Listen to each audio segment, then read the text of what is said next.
How's it going, horror fans? This is your favorite gay horror geek, Joby Snyder. And tonight I want to talk about rape revenge films in the horror genre.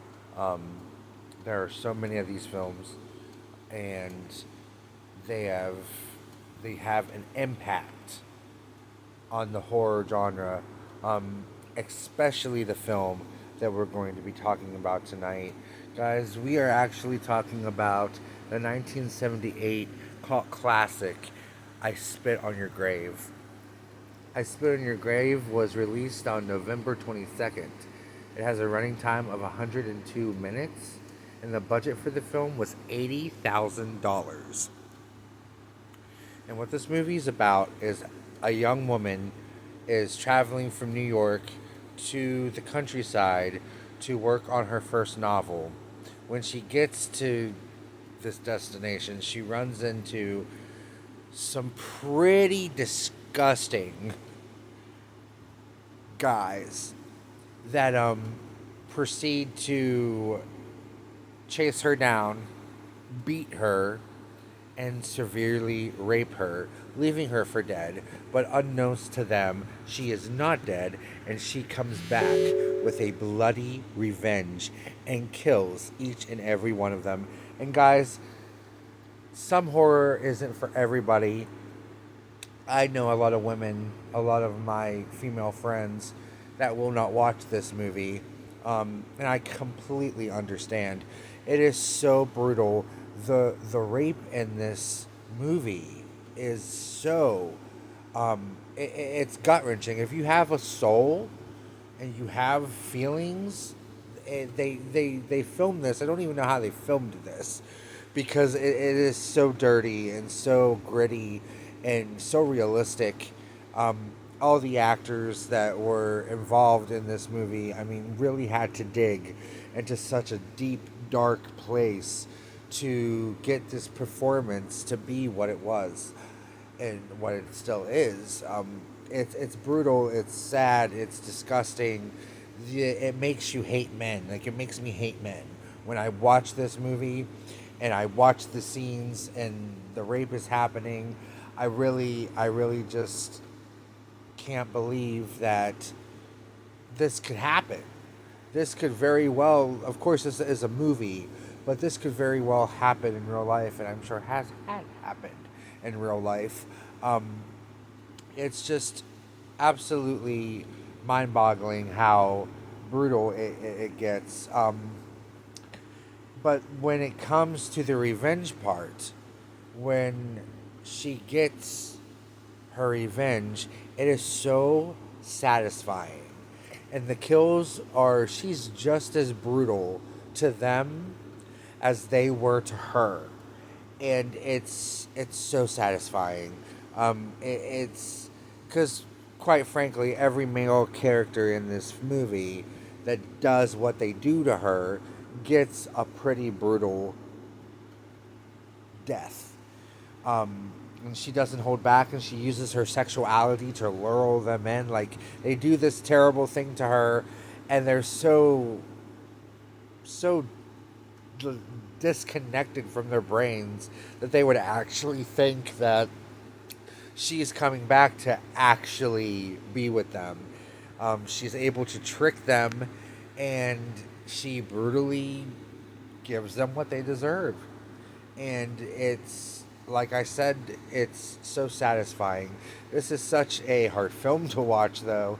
I do love this movie. I think it's um, important in the horror world, and important for women to be able to take control of the situation and to be able to get power over people or beings that think they're superior to you, because nobody is, and nobody deserves the kind of treatment that this poor woman gets in this film.